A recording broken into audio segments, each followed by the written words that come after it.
Hmm. Yeah. Wow, it's recording. It's recording. How do you feel, Julian? How do you know? Well, okay. How do I feel? Alright. Did you How do you sleep guys well? feel? Oh yeah. Woke up relatively early. Did it work to leave your computer here? No. I discovered you can watch YouTube videos on your phone. Who knew? Are you trying to be on screens less? Sort of. It's complicated. It helps me. It works the other way around. It helps me be more productive on my computer because it like makes me understand viscerally that it's only here. So I should use this time or something like that. Like bounce the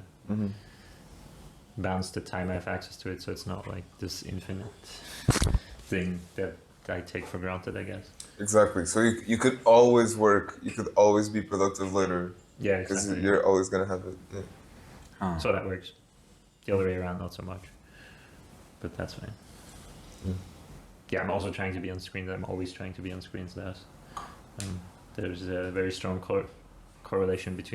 inverse correlation between all of my health markers and how much time I spend on screens. What's your best hypothesis for that? More emotional stuff or like more like physiology stuff, like blue light, DHA, and I think it's very highly multi-causal. The screen that kind of combines a bunch of different things. I think the most important one is no movement. There's like screen's the one thing that like contracts me so hard that I don't notice that I'm not moving.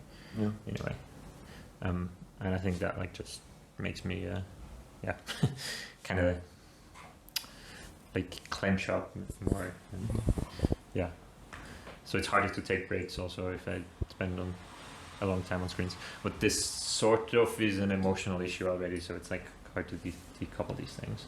Where like it's the emotions that keep me invested in so hard in the screen and that contract me in the first place. I think so. Yeah, it's kind of both. Yeah, it's like a feedback loop that you need to get in the middle of to disrupt. Yeah, which is extremely hard. Which is a constant struggle because I'm trying to get away from screens, but all the things I actually really want to do are on screens. So I dream of a world where I can like, ideally I'd have some complex job where I can like interface mostly with people instead of screens. That would be the best thing. But that's obviously very hard to get to. Also AI helps, I think. Conta recently showed me that ChatGPT has formidable speak-to-text capacities. That works extremely well. Yeah, it's great. I voice message build Julian. Yeah, that too, sort of, but only for like 5 minutes. And I thought about the affordances, like the basically the social dynamics of voice messages more, where like I voice messaged one of my best friends and she's like, "Oh, voice message, how rude! You're implying that like your time is worth more than mine."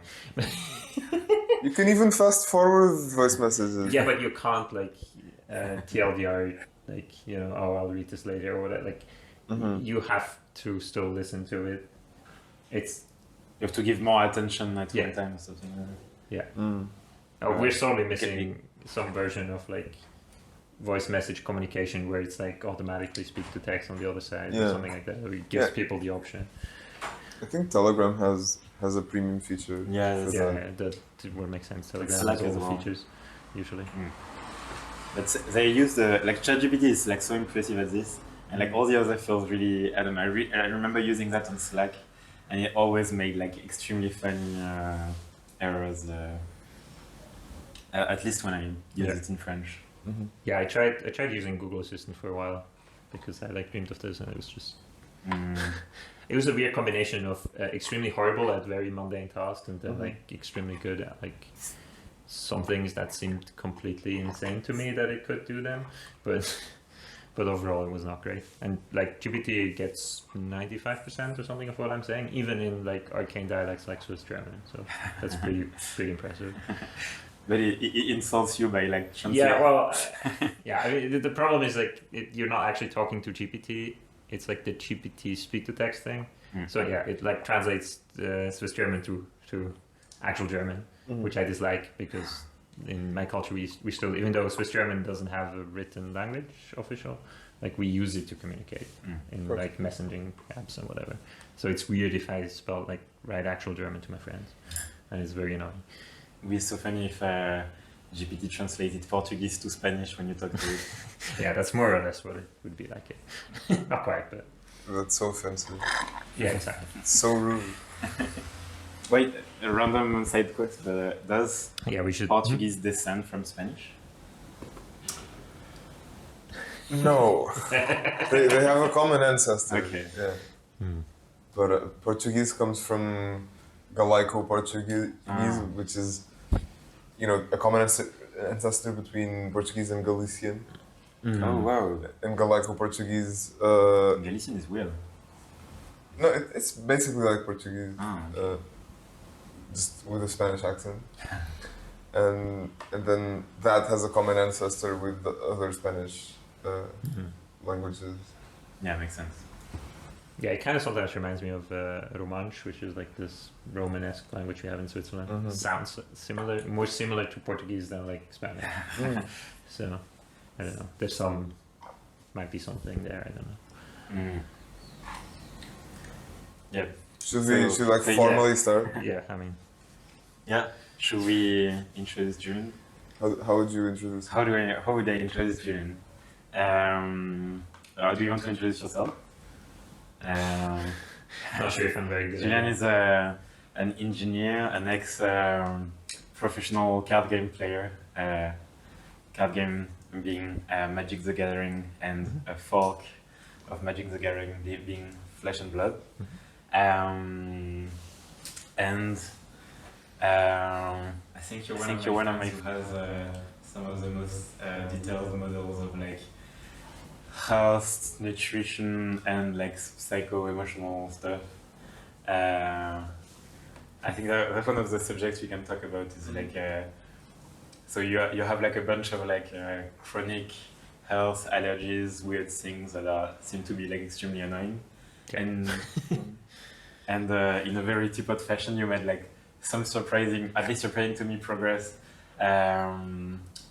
like thanks to like grokking some of the moves of like Alexander technique and yeah. Do you want to talk about that? Yeah, sure. Thank you.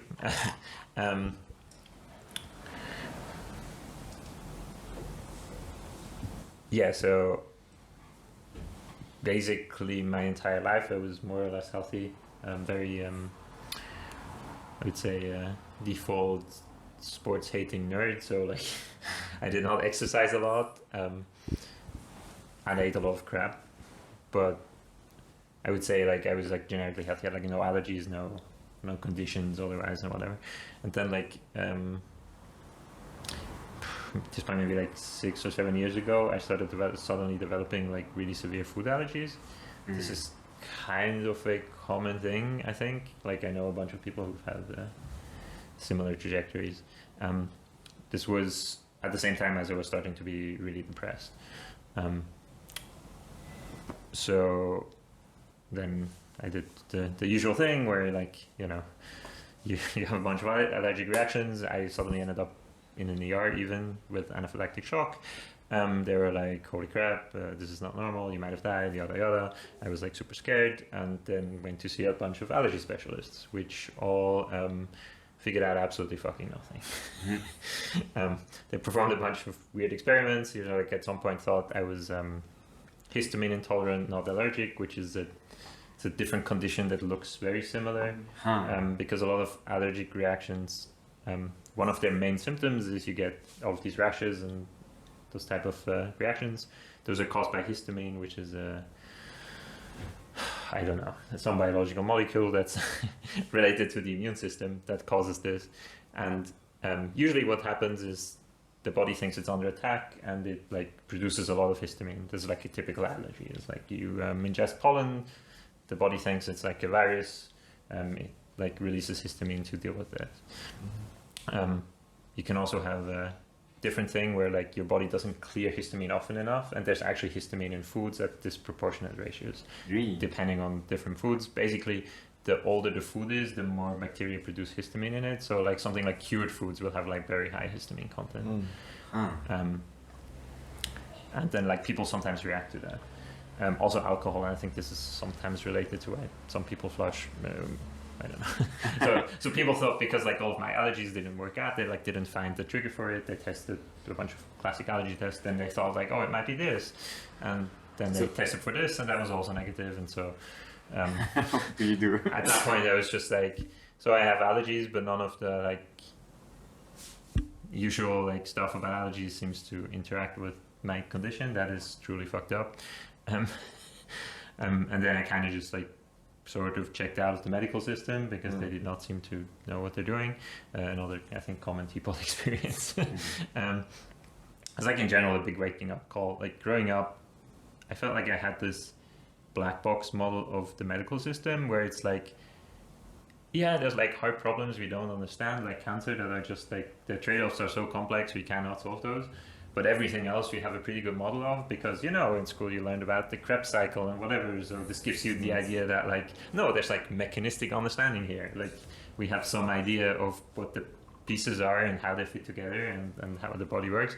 That turns to be absolute horseshit. Like basically the way it works is we have a mechanistic understanding of a tiny bit of what's going on. And then we have like heuristics for treating people. And then there's a big gigantic gulf in the middle that we like justify away because like our default like narrative as a civilization is like we have control over all of these things, trust the experts understand all of this. So like at that moment I was like one of the truly like biggest whatever like social epistemic crisis that I've had, where I like truly realized, holy shit, like we have no idea what's going on. Like to an astounding degree. So then, of course, the default thing for my character type is like, well, I guess that's just like everything else that I've done. This includes playing card games, for example, where I was usually specialized in building new decks, which implies that, no, I understand like the game better than everyone else and I can actually develop new strategies. So I just started looking into like all of this myself, tried to understand it, and basically started binging on health content. And eventually where that led me after a long time is to something like these are kind of like allergic symptoms, but they're like high level symptoms of a bit like lower level thing that's going on. That's related to a bunch of different things, but as you were alluding, like some of them are basically emotional mismanagement on my part, because I was disconnected from society in certain ways, and I like basically conceived of myself as not having the need of being connected to society. So like the loneliness that was like inherent in that disconnect, I kind of then, I think, sort of in a way reframed as allergies. That sounds like, I would say first order preposterous, probably not to decode people, but so I'm like pretty convinced now that that's like one of the biggest issues that's going on. And you have models for these things, like, right? It's you would say one of these like potential causal mechanism of like this emotional stuff causing allergies could be like, I don't know, you like have some discomfort while you eat, like you have some like contractions because of like emotions like loneliness and stuff like that, and you're like disconnected from your body and like tense in weird ways that you don't notice while you eat, and then like absorbing these foods, you like yeah, I mean there is like I'm not saying there's no like allergies going on, right? But I'm saying that there's a reason the body thinks it's like under attack in a sense, which it's correctly picking up on signals, but the signals are like have nothing to do with the food, and the body then like misinterprets this as like, well, there's nothing else going on here, it's clearly the food. Yeah. And obviously, like if you the more you like self-sabotage with food, which was a bad behavior I was engaged in, like the more you exacerbate these things, I think. So do you think 'cause there was a correlation between the kinds of foods that you ate and the allergic reaction? Yes, but that correlation seems to be very straightforwardly. Like part of it is like just how good is the food for me, but a way bigger one is like I developed allergies to things that people have common allergies to more often, and I think that's not. I think the correlation is most likely also partially. So like one of them is like I eat too much sugar, and there's like damage to my body from the sugar, and it picks up this like reinforces the damage loop of this. But there's a different one I think that's going on, which is like I'm just eating blanket like meal that's I don't know, I'm eating a burger. My body thinks, oh, you're under attack, and it's the burger. The molecule it's going to target from the burger is the thing that's most common commonly allergen. yeah. It's not going to develop like a niche allergy to like lettuce or something like that, just because like it has like the lettuce has less allergy probability surface, whatever the fuck you want to call it, right? I think that's like a related thing that's going on.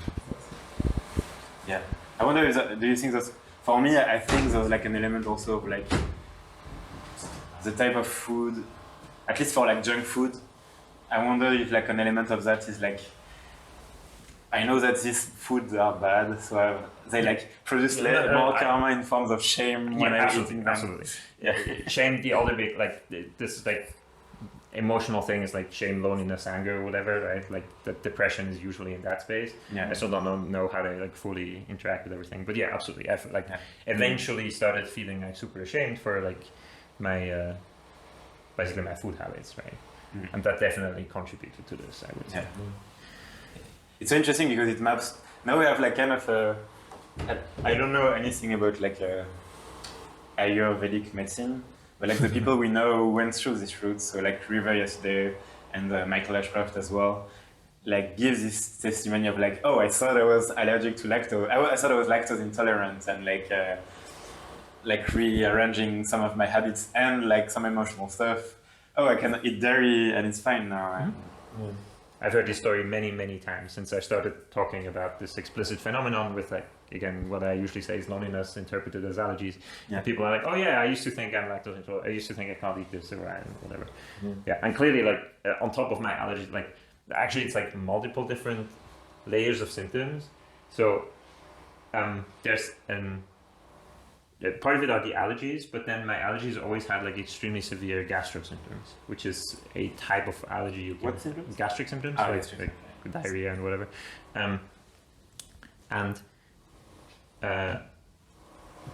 Basically those, like my allergies remain, but like those symptoms are almost completely gone.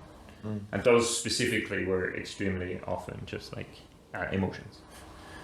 I mean, again, like we have like all of these memes about emotions. Like I don't know if you're involved, you have like butterflies in your stomach, right? Yeah. And there's like chakras and all of that. Like there's clearly something in your stomach that's feeding emotions, and I think I think that thing can like backfire and cause indigestion, basically. Sorry, go ahead. So I'm curious, what did you change? What did I change? Yeah. Well, I found teapot for one, which like cured some part of the loneliness, which like feel like I don't know. I think actually also like interesting thing to talk about is I think there's different kinds of loneliness. So I remember, so recently someone had a thread on Twitter about there's like one of those very provocative threads where you're like went something like you should treat your woman like you should treat the horse, like just pat her and be gentle instead of trying to have intellectual conversation with her, and she will like you way more for that or whatever. Which of course is tongue-in-cheek and aggressive, but like yes, it maps to something like you want to communicate on a vibes level with and whatever, right? And then someone in the comments was saying, oh yeah, I started doing this with my wife, and like basically it improved all of the emotional tone of the relationship. Well, it was all wonderful. but sometimes I feel lonely in my relationship. And I think there's like a loneliness that's like there's a loneliness there, which is like something that's cured by what we're doing right now. That I think you would be missing if you're purely like, in some sense, the type of connection that maybe you don't have in most like direct one-on-one relationships, and that's fine. And you have to like find different ways to address those, and like a fully like well-lived life has like a bunch of different like relationships that address different kinds of loneliness. Like another one I've thought about a bunch recently is something like patriotism, which is obviously a very dirty word like right now. Sense of, like a transcendent sense of belonging or something. But no. Like what I mean is like very explicitly like a belonging that's mapped to a place. Or something like that. Where I used to also feel like emotionally extremely disconnected from my country. I'm Swiss, and recently when I came home from White Cliffs, I basically cried when the plane landed because I felt like so glad for being like home. Aww.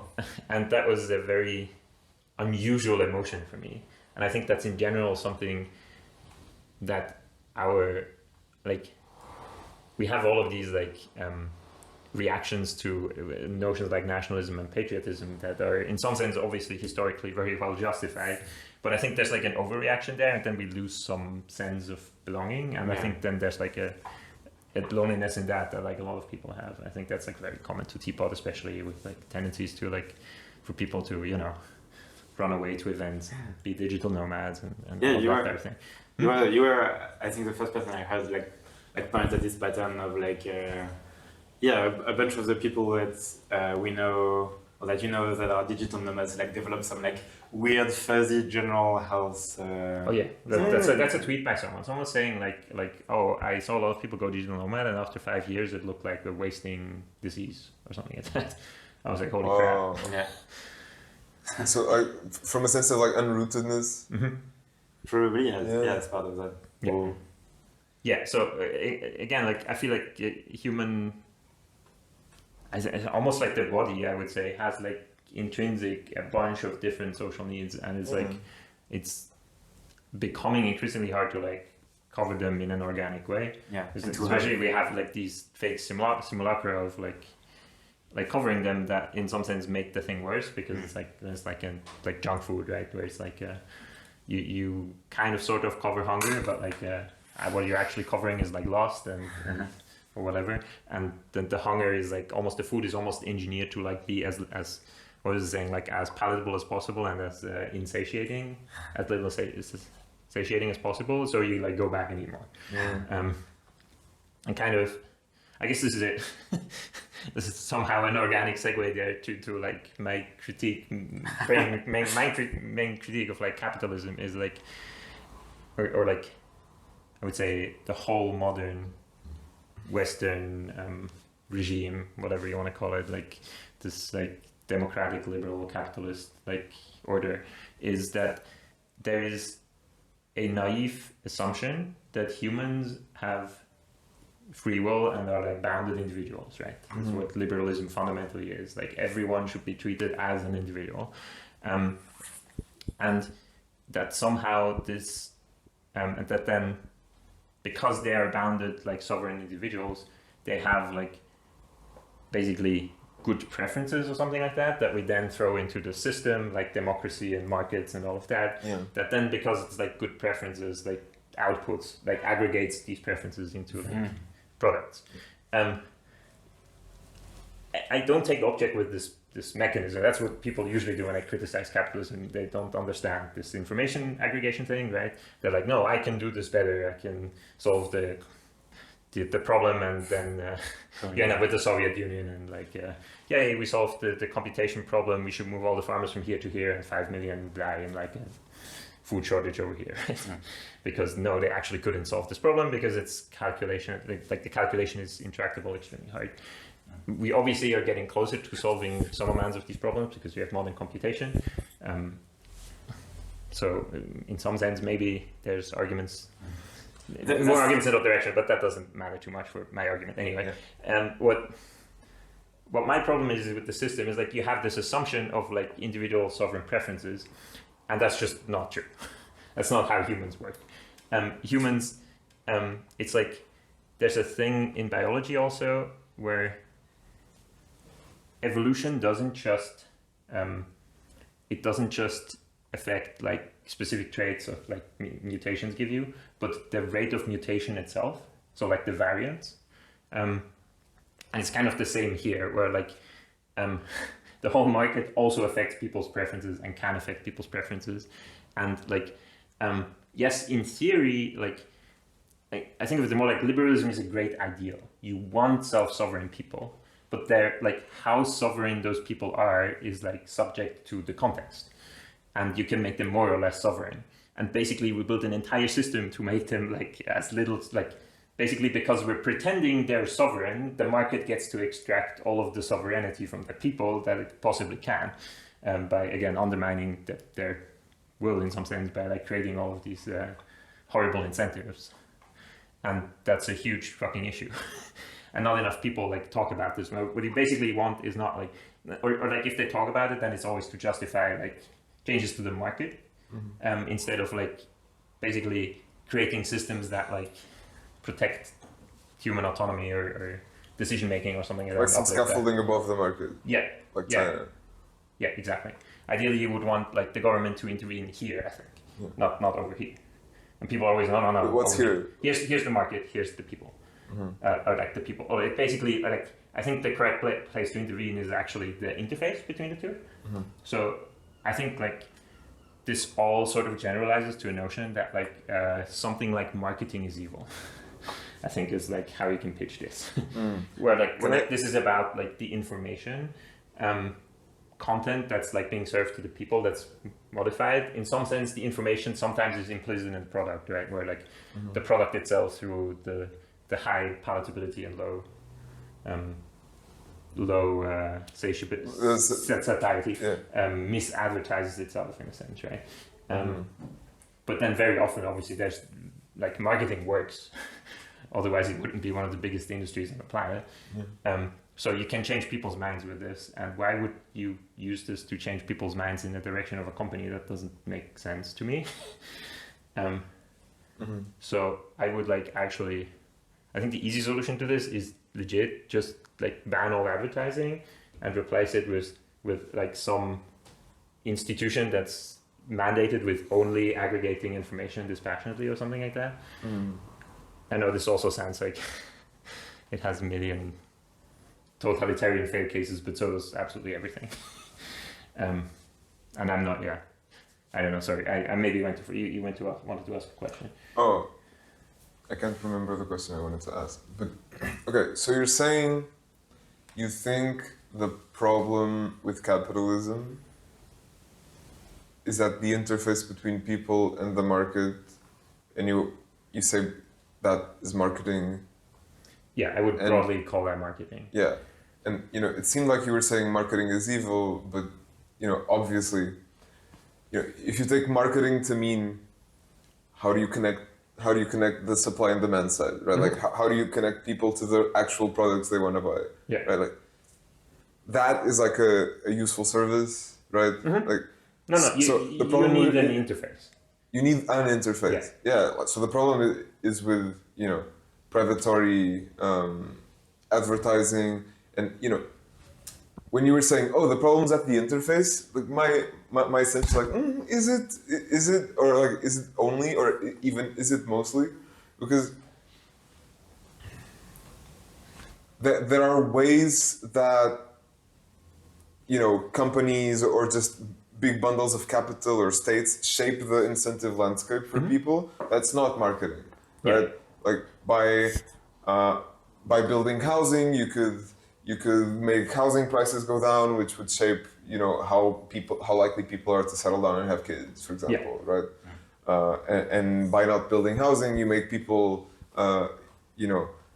less sovereign, like less likely to reproduce, and so on. This is but what you're talking about is more like, sounds to me like it's more usually housing is like a highly regulated thing. So I mean, obviously, like there's a whole lot of different like critiques you can also have of the state, right? And this itself is in itself is a critique of the state, because like I would the state would like to do this instead of all the things it's doing or something like that, right? So you would like but then there's also like a million different, like I also take issue with states. Like in general, I think they're not very functional. So I guess, yeah, this is like more of a critique specifically of like the you kind of can't critique the system by itself, because it comes with like with the other half. Like the only people who like don't seem to do this is like China, right? Where they have like, they do have also a capitalist system, but that does have a different like, at least slightly different government stack. That does something slightly different, but yeah, I was just trying to understand if upon reflection you'd still say that marketing is like the main problem. I mean, the problem here is partially like using the word marketing, and again, I mean this generic class of like feedback problems that affect consumers' preferences or whatever. Yeah, but you know, a lot. And I just would bundle, like the closest thing I can find to like bundle them up is like marketing. Like for example, for food, would you say that the problem in the feedback loop is there? For example, like you were mentioning earlier, like we have like very lacking and like faulty models of like how stuff works. And so for example, that's the case with like nutrition, and we have like also and we have full sense of confidence on like the very restricted models that we have. Yeah. And it seems like, for example, with food, then we optimize like the incentives, like attach themselves to like these like few metrics and mechanistic like actually stupid models that we have, and we optimize like calories. Yeah, here's how you get like, you know, food scores for C for like pistachios or whatever. Or butter cut with seed oils in. Yeah. But like in this like concrete example, like where. Like for example, in the toy example of like food nutrition and like where is like bad incentive loops in like is it marketing? There's a lot of them. Like, so the problem. Let's take this exact example. One problem is just that like everyone I've talked to who's made the change, for example, away from seed oils, says, "Oh, I feel great." So there's like. There's something going on where it's already like people's subjective like evaluation could in theory make out this difference, but they're like kind of occluded from that, they're prevented from running the experiment to like even try that, which is by a bunch of different factors. But like one of the things, for example, that's like extremely pernicious in this space is I always face this insane trade-off whenever I try to like modify my eating habits between what I want to eat and like eating with friends. And you will just like, unless you're extremely disagreeable, you will go out eat with friends, and like you will sometimes go to the place they want to eat at, and it will probably serve seed oils because everything serves seed oils because it's like fucking free compared to like all of the actual oils. So here it's like kind of baked into the social substrate already. So the amount of change you would have to make is like, it's not just like marketing in that sense, right? It's like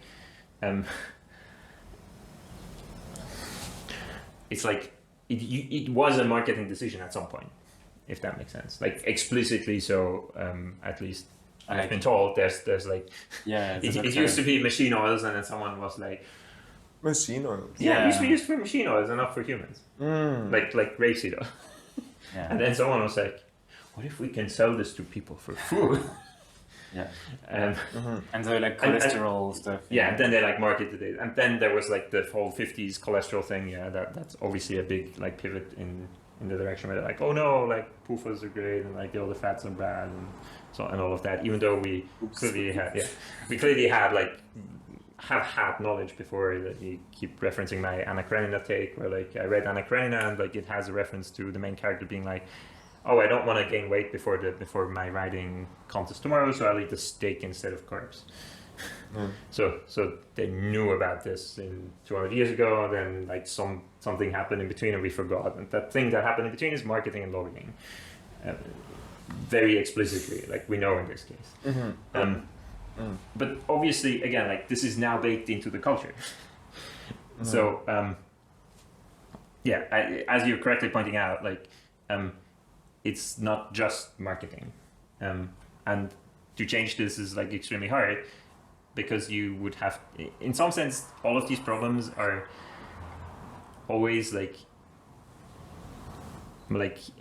social stack complete or something like that, where it's like the problem is like the whole like system we're operating in, and you have to like change the whole system, or like as I would refer to it as like a religion actually of the people participating. Otherwise, like you can't like, I think this is kind of the outcome you're supposed to get, if that makes sense. What's the outcome you're supposed to get?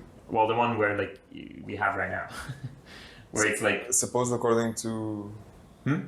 You're supposed to get this outcome according to. Well, basically, if you let the system run, there's no like, it will always optimize away all of the intangible details. Because that's what it does, right? It optimizes for wherever the most efficient place to optimize it, and when all of the like efficient things have been optimized, and you're like a food company and you're trying to figure out how you can like make more money, then it's like, wait a second, what if we try this radical thing of selling machine oil to people, and then it works out, and hooray, tons of money. And the like legible, like as long as you like over prioritize this like legible thing where you're like, as Conrad was saying correctly, you're over indexing on this like, oh, but like nutritionally these are the same foods, right? Which is a horribly like simplified model. Then you're always going to get this outcome somewhere. You need like a completely different system that like takes into consideration like more holistic like decision making or something like that, and basically firewalls off like a bunch of these places. Ideally, what I'd like is something that basically the more mature a market is, the more we don't need to like hyper optimize in it, and we can just be like, you know, just do the thing that's good, and then like basically almost like nationalize it, but only when like the market has like kind of optimized a certain amount and gotten like the low hanging fruits that make sense. So like in the case of food or agriculture, like we want like tractors and like that type of automation, right? But we don't want to sell machine oil to people. So there's like some sweet spot in between where I think you have to like kind of switch. And again, also like China kind of seems to be doing a bit something like that, and that might make more sense. Though I like disagree with a lot of other parts of the Chinese ideology. It's just like this idea that like the market should always run forever at like and or as the top as the top layer of control in society, right? Like why would the market be? Well, because the governments are even worse. It's not like I kind of understand like. So I'm like, I want like a strong government that does this right, but first order I'm like a libertarian, because I've seen what our current governments do. I don't want more of that. I would rather have like a free market than that. But I also want the other thing, and like it's kind of like I don't understand how we transmute this into the other thing. So in that sense, I'm a free market guy, and I'm like, yay away with all the government except for like the murder prevention. Like everything else we can truly do ourselves. How do you factor that with like your government, Switzerland, being like actually quite functional compared to like most? It's like one of my least favorite takes on the planet. It drives me crazy because I think it's so much of like what Switzerland is and does is just randomly contingent on the culture, and it is so like it is used as so much of a bullshit like justification for no, our system could work great, it works great in Switzerland. No, we kind of have like micro versions of these problems, or like sometimes macro versions. Like I think our food is worse than a bunch of other countries. Like southern countries seem to have better food than we do, for example. Like So we like, I'm not sure we're doing that great on a lot of these problems either. It's that we randomly lucked out in a bunch of other ways, and so like we're all pretty well off, and the government like does less damage in a sense. In a sense, you can model like Switzerland as like, oh, it's a democracy with like less government. Less government is just better. If you think government's like a net negative, as I do, more or less net negative after like again, like I want basic murder prevention, which is the thing they're currently uninstalling in America, which is of course not a great idea. Like super basic things, yeah, you need that, otherwise you don't have civilization. And everything after that I think is net negative. Like, and we would be better off just running markets, unfortunately. Which throws a lot of people under the bus, which is why I would want the other thing, but I don't know how to get to the other thing. So I really just don't. I don't see it. I have never been pitched a credible version of this, except of course through like actual revolution or something like that, which is even worse than any of the other outcomes. So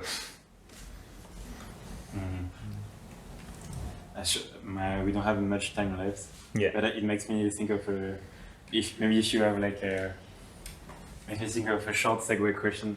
You say that you notice that like optimizing systems will like optimize away all the hidden unaccounted variables.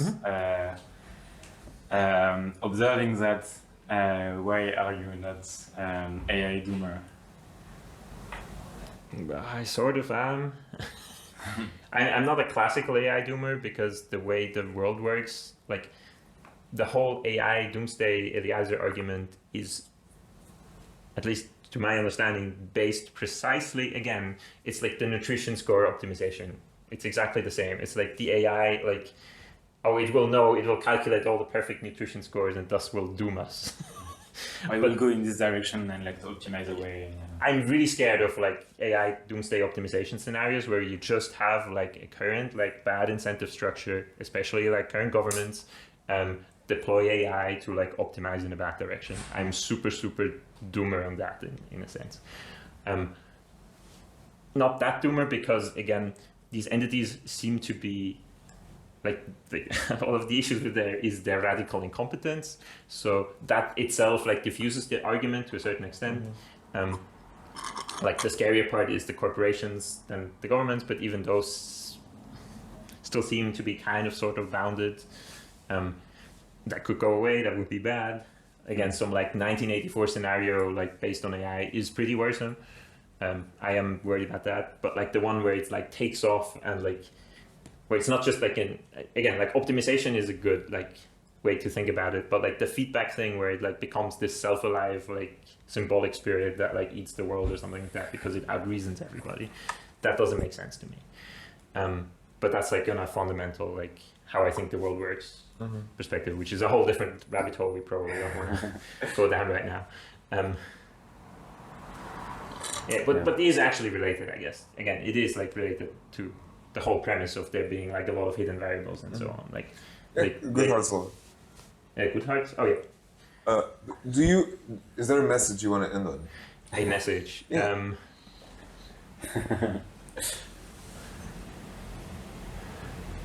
I don't know. I mean, all of this always sounds extremely gloomy. That doesn't mean you shouldn't try to make the world a better place. Really not. Like I'm just trying to like do my best of like finding an objective assessment of this. Actually, like literally ran into a tweet on Twitter today where someone's like polling like am I cynical or not, and he got like 40% cynical, and he's like, what? I'm not cynical. I don't understand. I'm very often like get called as very cynical or something like that because of all of these takes, which are like basically biology is real and like humans have self-interest and these systems are all kind of doomed in their own various ways. I am optimistic that things can be done. I just don't know what. For example, knowing these cynical things and like imperfect things help you learn that you're not actually lactose intolerant and like act better on your health stuff and stuff. I like on a personal level, there's like a shit ton of things you can do. Like never like you can opt out of a lot of these systems, which is part of what Teapot is and why it's so nice. More like on a societal level, I don't know what to do. We'll figure it out. Wag me. Yeah, work me. Thank you, Julian. Thanks, Jill. Thank you.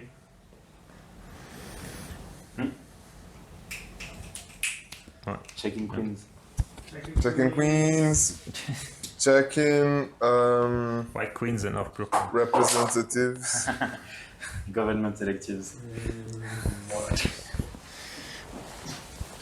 Comrades.